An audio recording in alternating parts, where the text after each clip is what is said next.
Ils étaient au nombre de 35 candidats à se présenter à l'examen de fin de formation en agriculture et génie rural. Tous ont obtenu le diplôme de technicien en agriculture à l'issue de la proclamation des résultats. Les membres de l'administration ainsi que le corps professoral du Centre national de formation des techniciens en agriculture et génie rural expriment toute leur satisfaction. On a eu 2 mentions bien, et presque 21 mentions passables, assez bien pardon, et le reste des mentions passables. C'est des étudiants qui sont des fruits prêts à être consommés normalement par les sociétés d'intervention. Parce que maintenant, les sociétés d'intervention ont compris qu'ils ne peuvent pas aller sans l'encadrement.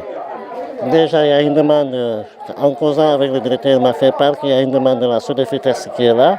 Il a signé un protocole avec la Sodefitex. Il a signé un protocole encore avec la Sodagri. Il y a d'autres encore qui vont suivre, qui sont intéressés par le fruit de CNFTAGR. Abibou Sen, sorti major de la promotion, se félicite de sa prouesse et se projette d'ores et déjà dans l'avenir. Bon, sincèrement, je ne trouve pas les mots nécessaires pour dire vraiment combien je suis satisfait.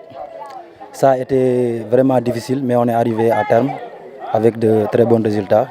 Je crois qu'il n'y a pas eu de réfractaires. Tout le monde a obtenu leur diplôme aujourd'hui. Donc, ce n'est pas que je suis major, mais tout le monde a mérité ce qu'il a obtenu aujourd'hui. Donc, on prie le grand Dieu pour que ces diplômes qu'on a aujourd'hui puissent nous servir dans le futur. Avec ce diplôme de technicien en agriculture, ces jeunes seront insérés dans les programmes étatiques d'agriculture et autres organismes qui œuvrent dans le secteur pour appuyer les acteurs agricoles. Le marché de l'emploi est très compliqué, effectivement. Je dois dire que, bon, si à chaque fois qu'on le dit publiquement, les gens rigolent du coin de la bouche, mais nous avons des profils qui sont assez particuliers. Le profil agent technique de l'agriculture, c'est le même profil qu'on a à l'école de Djibélor, des eaux et forêts, et à l'école de Saint-Louis. C'est des techniciens qui sont à un niveau où on a énormément besoin d'eux, dans la mesure où tout le monde parle de l'agriculture maintenant. Ce qui fait que tous les élèves qui sont dégourdis trouvent un emploi dans les 2 ans qui suivent leur sortie de l'école. Actuellement, la promotion qui est sortie l'année passée, ils sont tous en stage pré-emploi ou en stage longue durée. Ce qui fait que le suivi que nous faisons à travers notre réseau nous a amené à voir que plus de 80% des sortants du centre sont actuellement en poste, soit pour travailler, soit en tant qu'employés, ou bien en tant que contractuels à plus ou moins longue durée. Mais ceci ne suffit pas. C'est-à-dire que nous sortions il y a quelques ans, une vingtaine de jeunes par an. Ce n'était pas suffisant. Actuellement, nous avons remonté l'effectif depuis qu'on a tenu le conseil de perfectionnement du centre. On nous avait donné des instructions pour augmenter les effectifs. C'est ce que nous sommes en train de faire. Et là, nous sommes passés de 25 élèves sortants. Actuellement, nous avons sorti 35. L'année passée, on a sorti 31. L'année prochaine, Inch'Allah, ceux qui seront en 3e année seront au nombre de 40. Comme je l'avais dit à la clôture de la rencontre, chacun de nous a un rôle à jouer. L'inspecteur d'académie, ce qu'il doit jouer comme rôle, c'est d'abord un rôle d'accompagnement, d'appui, conseil à travers ces structures, notamment à travers le CAOSP, un rôle de formation à travers les centres de formation, mais aussi à travers les établissements secondaires. Ce qu'on peut retenir, c'est que c'est un programme innovant.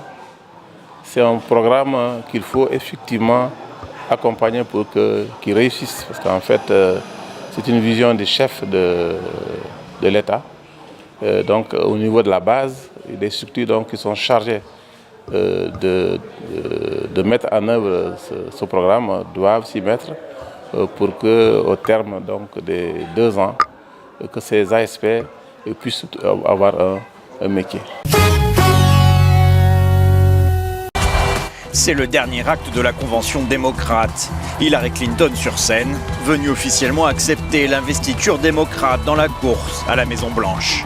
Un discours traditionnellement très attendu, un marqueur de l'orientation de la campagne à venir. Celui d'Hillary Clinton est axé sur l'économie, les réformes sociales, mais aussi sur Donald Trump, des pas en danger pour le modèle américain. Nous ne construirons pas un mur. À la place, nous construirons une économie où tous ceux qui veulent un bon emploi peuvent l'obtenir.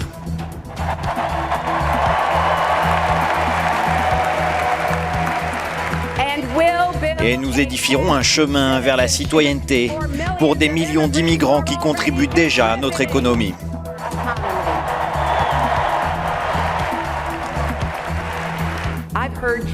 Je vous ai entendu. Votre cause est devenue la nôtre.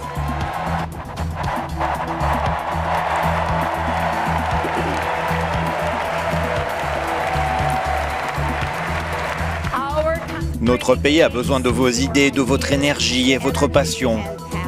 C'est la seule manière possible de transformer notre plateforme progressiste en un réel changement pour les États-Unis.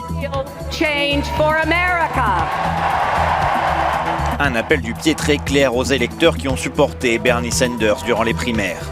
D'autant que malgré le ralliement du sénateur du Vermont, nombre de ses soutiens restent opposés à Hillary Clinton. Il faudra néanmoins les séduire pour gagner. D'après les derniers sondages, l'ancienne secrétaire d'État est désormais au coude à coude avec Donald Trump.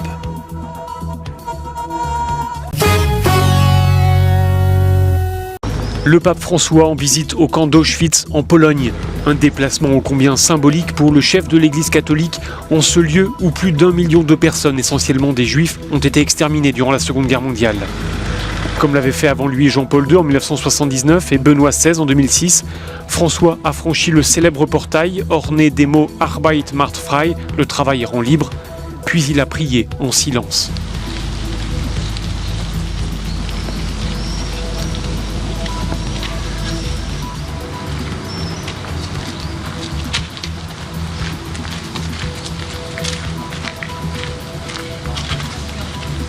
Observer, prier et rendre hommage aux victimes de la barbarie nazie en ce lieu de mémoire qui n'appartient pas qu'à la communauté juive, mais à l'humanité entière.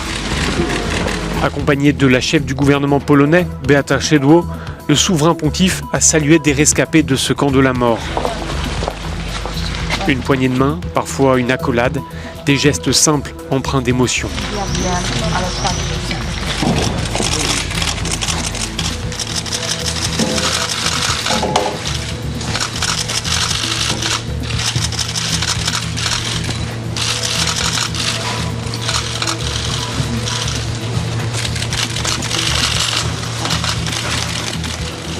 Émotion également quand François s'est recueilli dans la cellule où fut détenu le père Maximilien Kolbe. Déporté à Auschwitz en 1941, ce prêtre polonais s'est sacrifié pour sauver la vie d'un père de famille.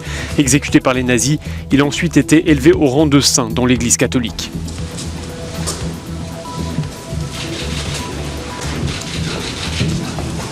Le souverain pontife s'est ensuite rendu sur le site de Birkenau, suivant la voie de chemin de fer qui conduisait les déportés dans les chambres à gaz et les crématoriums. Devant le mémorial, nouveau temps de recueillement, alors qu'était chanté un psaume en hébreu avec ces versets « Du fond de l'abîme, je t'invoque, ô Éternel ». Une prière qui prend un relief particulier en ce lieu d'horreur où certains ont dit que Dieu était resté silencieux. Le pape n'a prononcé aucun discours. Il a salué plusieurs catholiques polonais qui avaient sauvé des juifs sous l'occupation, avant de repartir à Cracovie, rejoindre les milliers de fidèles rassemblés là pour les Journées mondiales de la jeunesse.